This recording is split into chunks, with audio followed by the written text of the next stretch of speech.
Hey friend, please subscribe. 1 second for you. Big deal for me. I don't remember the exact moment it all started going wrong. It wasn't a single conversation or a dramatic event. No, it was the quiet shifts, the small, almost imperceptible changes that, when I finally took a step back, added up to something unrecognizable. Something that crushed everything I thought we had. She was my wife. I had loved her for more years than I could count. We weren't perfect, far from it. But there was something between us that I thought was untouchable. Maybe that was my mistake. Thinking that love, or at least what I thought was love, could protect you from the inevitable. The slow, silent slide from affection to indifference. I remember that day as if it were yesterday. It wasn't anything special, just another Tuesday. I was sitting on the couch, scrolling through emails, when I heard the sound of her heels clicking against the hardwood floor. She had just come back from one of her business trips, and she was always so high-strung after those. She didn't like to talk much when she returned, but today, she was different. She walked into the living room and stood there, as if waiting for something. She looked at me with an expression I hadn't seen before. It wasn't anger or sadness or even frustration. It was more detached, almost as if I were a stranger in my own home. "Do you want to talk about it?" she asked. I looked up, slightly confused. "Talk about what?" She hesitated for a moment. "About us. About me." Her words hung in the air. I couldn't remember the last time we had really talked like this. Not in any meaningful way. There had always been something between us. A connection, even when we fought. But now, it felt like there was a wall between us. One that I didn't even know existed until now. "I'm listening," I said, trying to keep my voice steady. She took a deep breath and sat down, her eyes never meeting mine. "I've been thinking a lot lately. About everything. About us. And I don't think I'm happy anymore." I didn't know how to respond to that. It felt like a slap to the face, but there was something about her demeanor that made me freeze. I wanted to shout, to demand answers, but all I could do was sit there, waiting for her to continue. "I think I deserve more," she said, her voice surprisingly calm. "More than this. More than us." I felt a knot twist in my stomach. "More?" I echoed, not understanding what she meant. "What do you mean more?" She turned her gaze towards the window, looking at nothing in particular. "I don't know, just more. More excitement. More passion. More something. I feel like I'm suffocating here. Like I could do better." Those words hit me like a freight train. It wasn't just that she was unhappy. No, it was the way she said it. So matter-of-factly. So cold. I could do better. It was as if she were telling me I wasn't enough. That everything I had given her, everything we had built together, was somehow lacking. I didn't speak right away. Part of me wanted to shout, to make her see how unfair this was. But another part of me, a quieter, more rational part, understood something I didn't want to admit. She was right. She had already checked out. She had been for a while. The late nights, the phone calls I never asked about, the way she no longer seemed interested in anything we used to share. How could I have been so blind? I stood up slowly, trying to compose myself, but the anger was starting to rise. "So, you think you can do better?" I asked, my voice strained but steady. She nodded, her eyes finally meeting mine for the first time since she'd spoken. "Yeah, I think I can." For a moment, the room was silent. The weight of her words hung in the air, thick and suffocating. I felt like I was suffocating. This wasn't just a rejection of our marriage. It was a rejection of everything I was.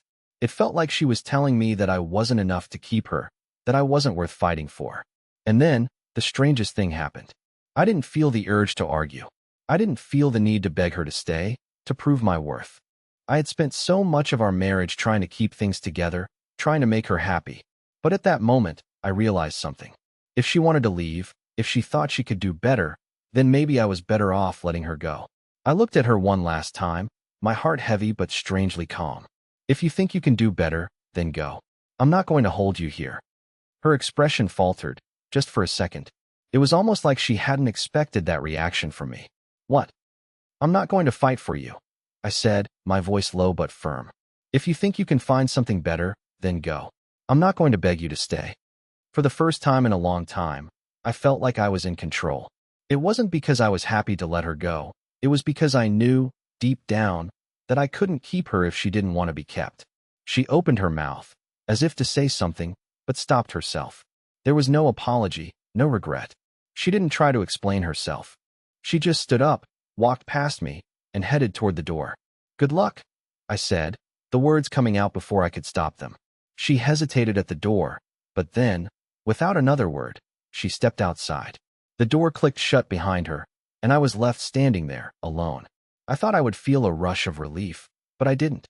I just felt empty. She had made her choice. Now, it was time for me to make mine. The next few days were strange, to say the least. The silence between us was suffocating. It wasn't like we were shouting or fighting. It was more like she had already checked out, emotionally and mentally, long before she even spoke those words. The house felt too quiet, too empty. I spent the first evening after she left staring at the door, wondering if she'd come back, wondering if she'd apologize, say something to make me feel better. But nothing. No phone call, no text. I kept myself busy with little things, just trying to fill the space she left behind. I cleaned the kitchen, rearranged the living room. It was as if I was trying to make the house feel like it hadn't been shattered by one single conversation. But the truth was, I was avoiding the inevitable. I had no idea how to move forward. I had spent years building a life around her, and now, I had no clue what to do without her in it. By the time the weekend came around, I still hadn't heard from her, and I realized I didn't want to. I had wanted to be angry at her, to blame her for everything, but I couldn't. She had been honest, in a way, brutally honest, and in some twisted way, I appreciated it. The truth was painful, but at least it was real. The real punch in the gut was that I hadn't seen it coming. How had I not noticed the signs? I spent the weekend walking around the house, trying to figure out where it all went wrong. There were so many little moments, little decisions I had made that led me to this point. I remembered the way we used to be, how we could talk for hours without ever getting bored. I thought those days would last forever. But people change, I guess. And sometimes, those changes are too big to ignore. On Sunday evening, I received a message from her. It was short, and there was something about it that made me freeze when I saw it. She wanted to meet. I stared at the message for a while, trying to decide whether I should respond.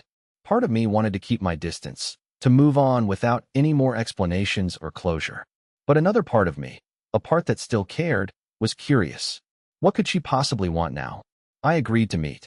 She suggested a small cafe downtown, a place we used to go when things were good between us. It felt surreal. I hadn't seen her in days, and the idea of seeing her again made my stomach twist. But I had to know, had to hear what she had to say. When I arrived, she was already there, sitting by the window, looking out at the street. She had changed her hair since I last saw her. It was a subtle change, but it hit me immediately. She was trying to reinvent herself, trying to leave behind the version of her that had been with me. She looked up as I approached, and for a brief moment, our eyes met. There was no anger in her expression, no regret, just emptiness. She was already a stranger. "Hi," she said, her voice soft but distant. "Hey," I replied, sitting down across from her. I didn't know where to start. What was there to say? We had already said everything that needed to be said, hadn't we? "I've been thinking," she began, her hands fiddling with her coffee cup. "I'm not sure what I'm doing, or why I'm doing this." I raised an eyebrow. "Doing what exactly?" "Coming here. Talking to you."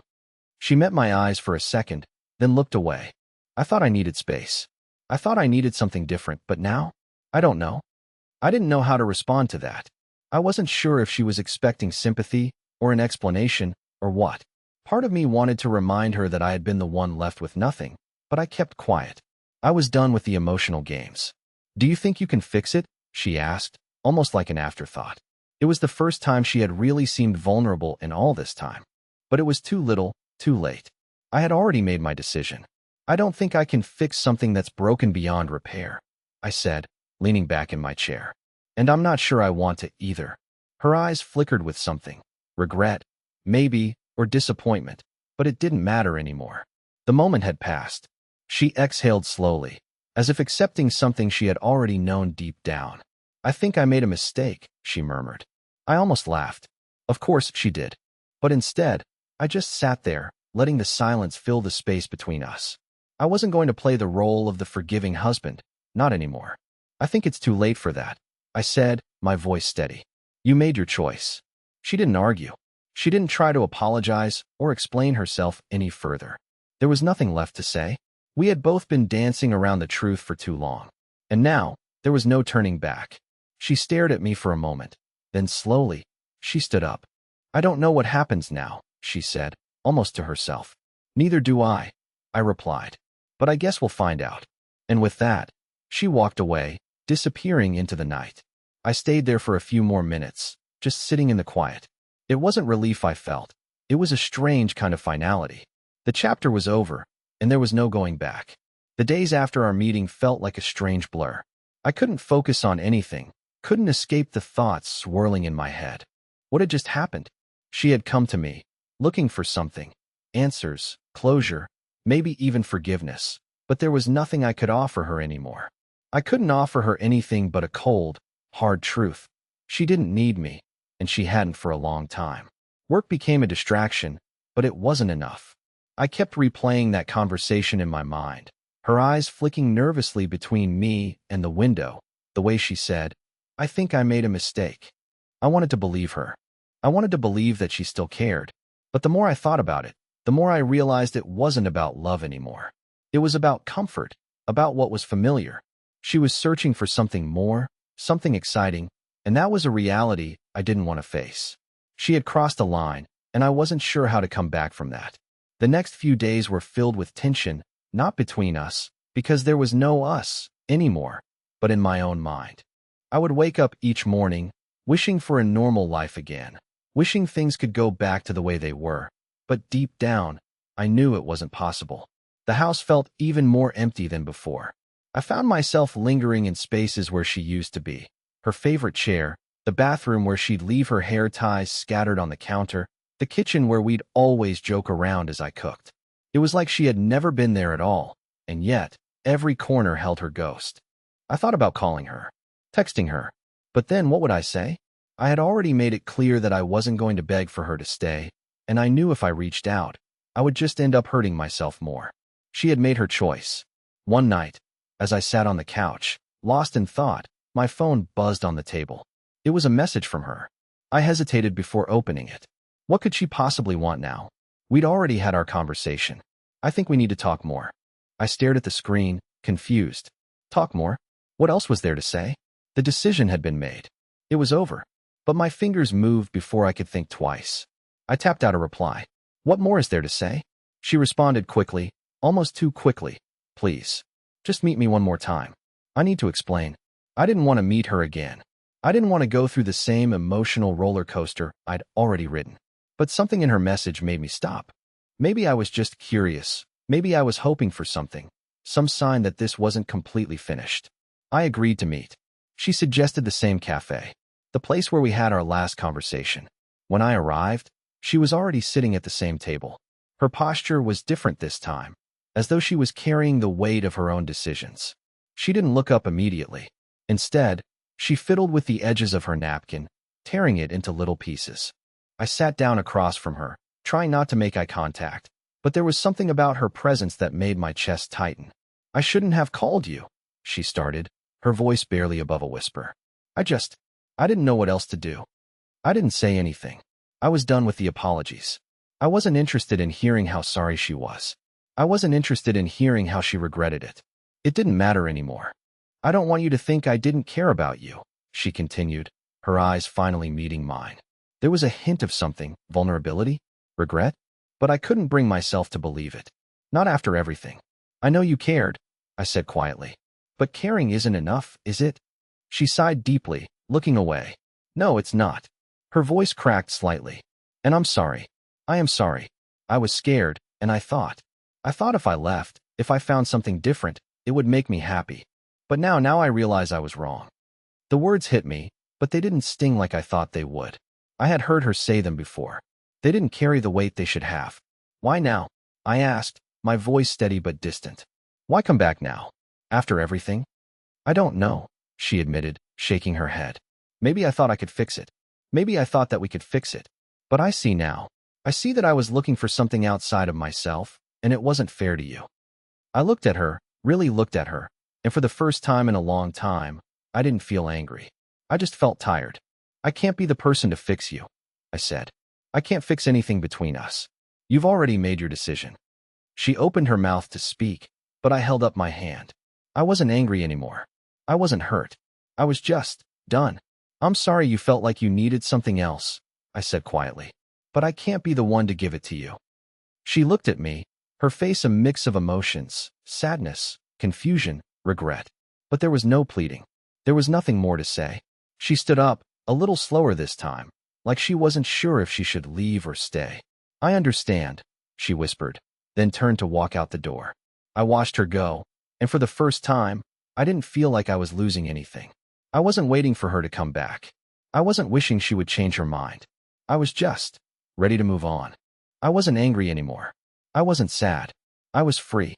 The next few days passed by in a strange kind of numbness.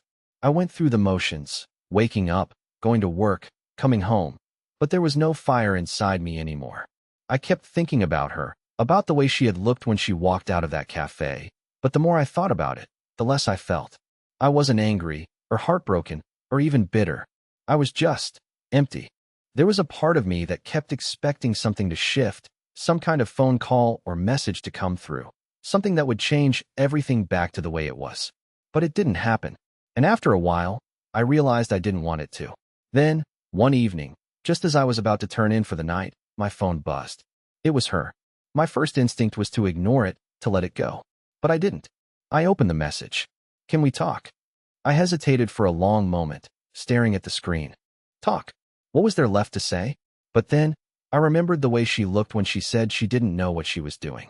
That moment of vulnerability, of uncertainty, and for some reason, I found myself replying. "What's left to talk about?" A few minutes passed before she responded. "Please, just one last time. I need to explain."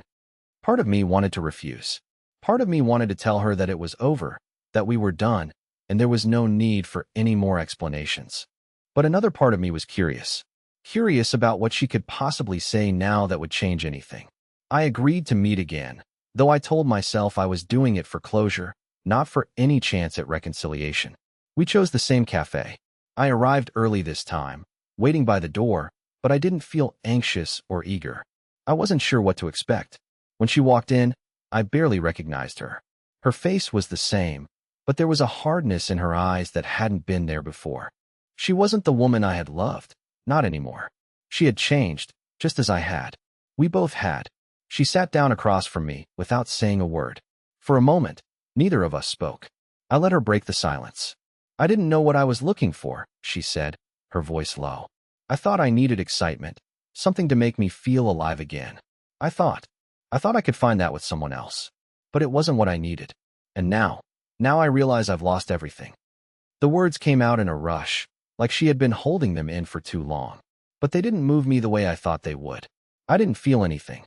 I just watched her, waiting for the next thing, the next part of her apology. "Do you regret it?" I asked quietly. "Do you regret what you did?" She paused, her eyes flicking to the table. "I regret that I hurt you. I regret that I let myself believe that running away would solve everything. But I don't know if I regret the way I felt. The truth is, I've been unhappy for a long time, and I didn't know how to fix it." I nodded slowly, absorbing her words. But they didn't hit me like I expected. Instead, they just felt empty.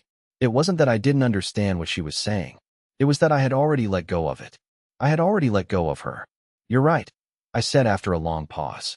"You were unhappy. But so was I. I kept trying to make things work, to fix something that was already broken. I don't know when it happened, but somewhere along the way, I stopped being the person you needed, and you stopped being the person I needed." She looked up at me then, her eyes searching mine, as if looking for some sign that I was still the man she once knew. But I wasn't that man anymore. "I can't fix this," I said, my voice steady. "I can't fix us. You can't go back to what we had, and neither can I." The words hung in the air, thick with finality. She didn't try to argue or beg. There was nothing left to say. We sat there for a while longer, neither of us moving, neither of us speaking.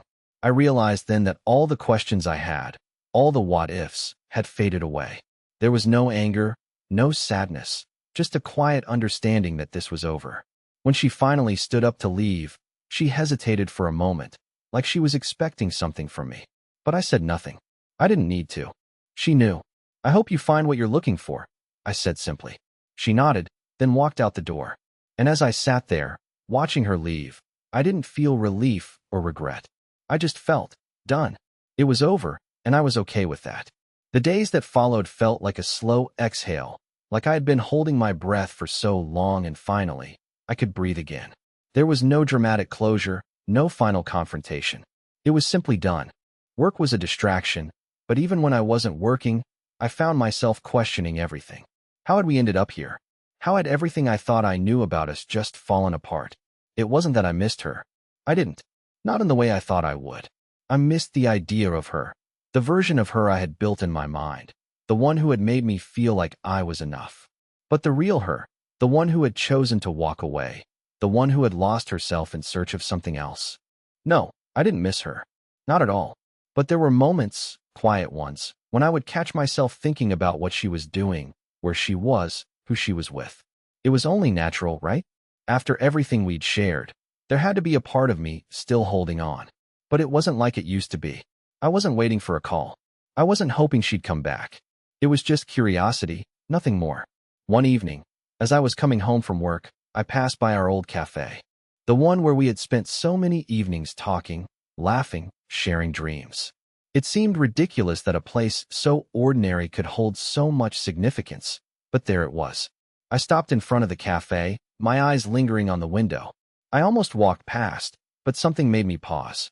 And there she was, sitting at a table by the window. She was alone. For a moment, I stood there, just watching her. She hadn't noticed me, and I was almost relieved. She was different. Her hair was shorter now, the lines on her face a little more pronounced. She looked tired, but not sad, not lost. It was like she had found some version of herself that I hadn't known existed. I don't know why, but I decided to walk in. It wasn't like I needed answers from her. It wasn't like I expected a dramatic reunion.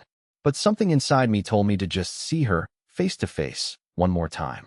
I stepped inside and walked to the counter, ordering a coffee. I felt her eyes on me, but I didn't look up. I took my drink and sat down at a table a few feet away from hers.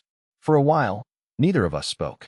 There was a strange, comfortable silence between us now, like we had both accepted what had happened. Finally, she spoke. I didn't think I'd see you here. I met her eyes, surprised by the calmness in her voice. I didn't think I'd be here either. She smiled faintly, a small, almost sad smile. I've been doing a lot of thinking. About everything. About us. I nodded, not sure what to say. What was there left to say? I know I messed up, she said, her voice quieter now. I know I hurt you, and I'm sorry for that. But I think I needed to hurt you to realize something. I wasn't happy, and it wasn't your fault. It was mine. I was running from myself.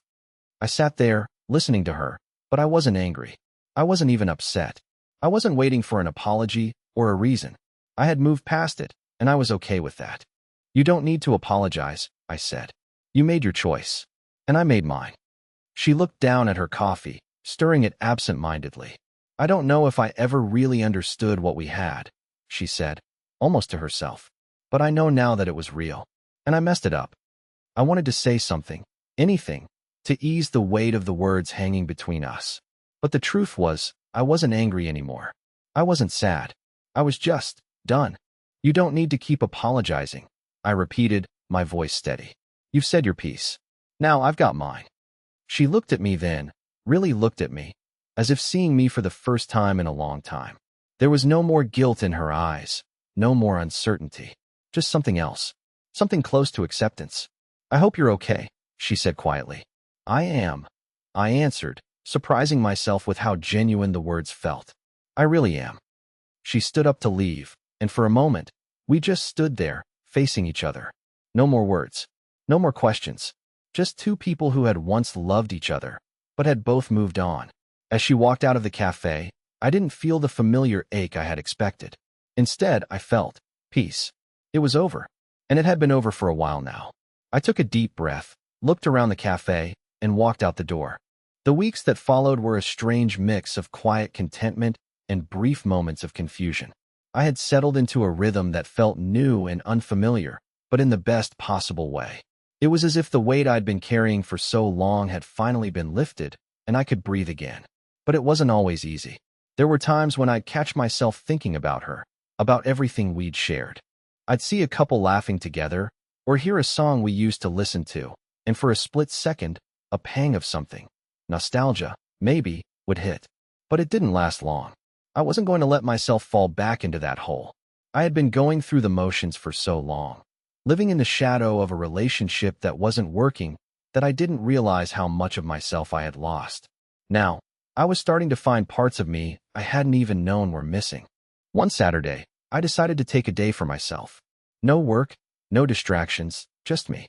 I went for a long walk, the cool air clearing my head. I didn't have a particular destination in mind. I just walked. It was a different kind of freedom I hadn't felt in years. I had forgotten what it felt like to be alone, not lonely, just alone. It was empowering. I passed familiar places, parks, cafes, street corners where memories used to live, and it hit me. I wasn't attached to any of them anymore. I had let go. That evening, I ran into an old friend, someone I hadn't seen in a while. His name was Mark, and we used to hang out back in the day, before life got complicated. We talked for a bit, catching up, and when I told him about the breakup, he was surprised but supportive. "You good?" he asked, his eyes narrowing slightly. I smiled, feeling a quiet sense of peace I hadn't known in years. "Yeah, I'm actually doing better than I thought I would." He raised an eyebrow, probably expecting more of a struggle in my voice, but there was no struggle, no pain, just calm.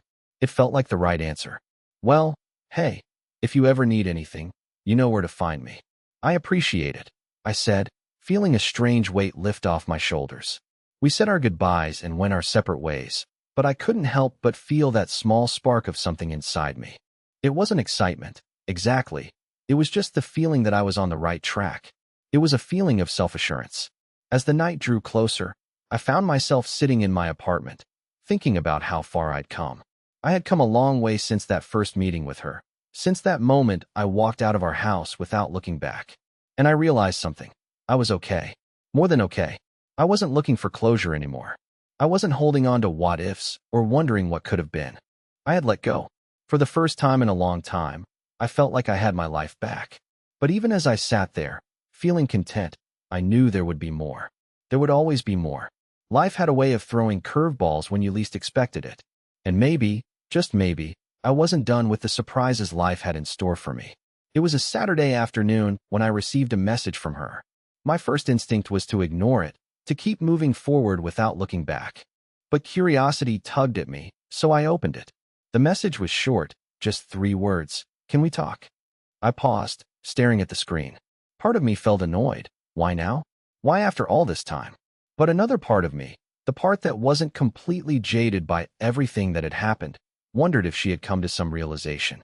I couldn't help but wonder what she wanted. I thought about it for a while, and finally, I replied, "What about?" She responded almost immediately. "In person. It's important." I didn't have to think too hard. I agreed to meet her, though I had no idea what I was expecting. Was it an apology? Was she regretting her decisions? Or was she just looking for something, validation, maybe, something that would make her feel less guilty? We agreed on a quiet cafe near the edge of town. I wasn't surprised when I saw her sitting at a table by the window. She hadn't changed much, still the same woman I had loved, in some ways. But there was a distance in her eyes now that I couldn't ignore. She was different, and I could see it in the way she sat, in the way she looked around as if searching for something she couldn't quite grasp. I sat down across from her, the air between us heavy with unspoken words. We were both trying to figure out what to say, as if the silence could somehow fill the gap of all that had passed. "Hey," I said quietly, trying to break the tension. "Hi," she replied, her voice softer than I remembered. We stared at each other for a moment, neither of us knowing where to start. It wasn't awkward, exactly, but it wasn't comfortable either. It was the space between two people who once knew everything about each other and now had to rebuild that trust from the ground up. "I didn't know how to reach out," she began, her hands fidgeting with her coffee cup. "After everything that happened, I didn't think I had the right to ask for anything from you." I remained silent, waiting for her to continue. There was a part of me that wanted to cut her off, to remind her that she didn't need to apologize again. But I kept quiet. "I know I hurt you," she said, her voice thick with emotion. "And I'm sorry for that. But I've been thinking, and I realize now that it wasn't just you I was running from. I was running from myself." I could see the tears welling up in her eyes, but I didn't feel sympathy. I didn't feel anger either. I just felt indifferent. It was strange. There was no sense of longing or bitterness. There was nothing left between us. I've been doing a lot of soul searching, she continued. And I know now that I can't keep blaming you for what went wrong. It was me, not you. The words felt like they should mean something, but they didn't. It wasn't because I didn't care, but because I had already moved past it. I had been in this exact place before, waiting for her to realize something. But now, I was beyond it. I'm glad you're figuring things out, I said, my voice steady. But you don't need to apologize anymore. We're not the same people we were. She looked at me, her eyes searching, as if she expected more. Maybe she was hoping I'd say something that would change everything, but I didn't have the words. It was over, and I was finally okay with that. For a long moment, neither of us spoke. It was like we were both waiting for something to shift, but it didn't. I know, she said finally, her voice barely above a whisper. I just needed to hear you say it. I nodded. You've heard it. It's done. She stood up then, slowly, and for the first time in a long time, I didn't feel like I was losing something. I felt like I was gaining something. Peace, maybe, or closure. I wasn't sure. But whatever it was, it felt final. As she walked away, I didn't feel the ache I expected.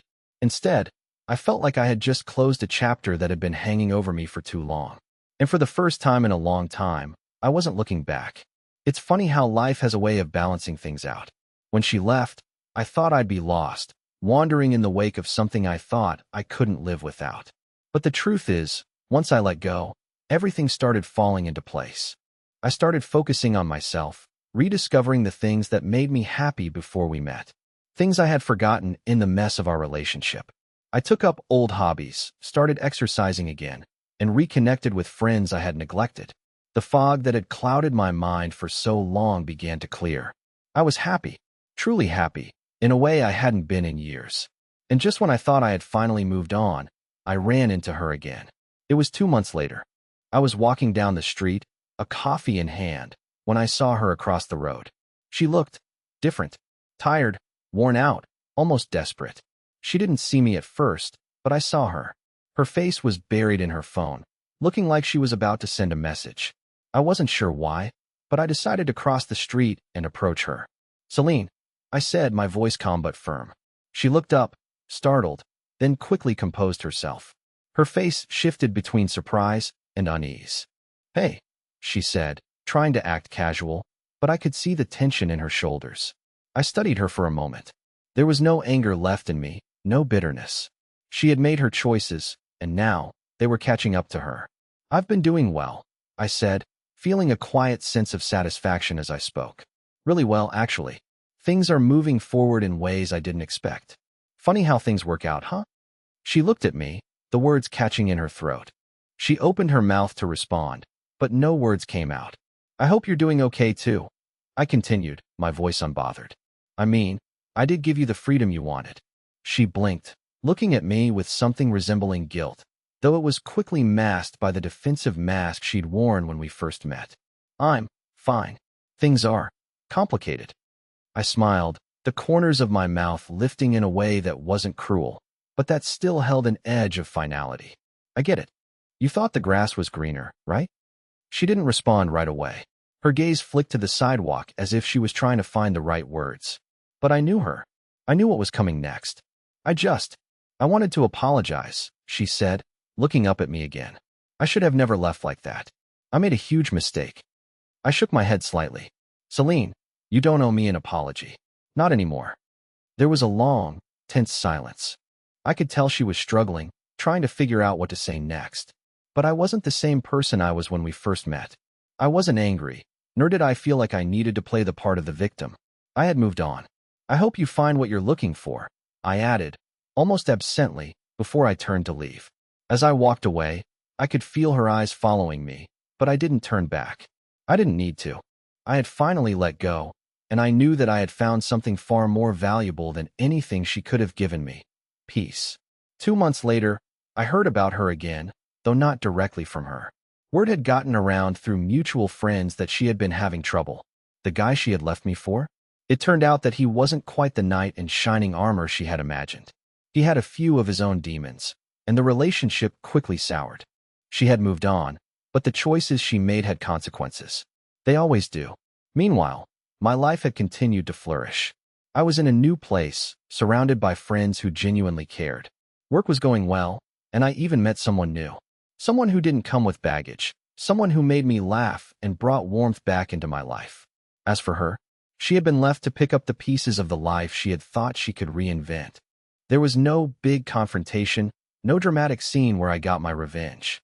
The universe had a way of delivering karma in its own quiet, unassuming way. And in the end, that was enough. I had found happiness again. And in the process, I had learned something I had forgotten along the way.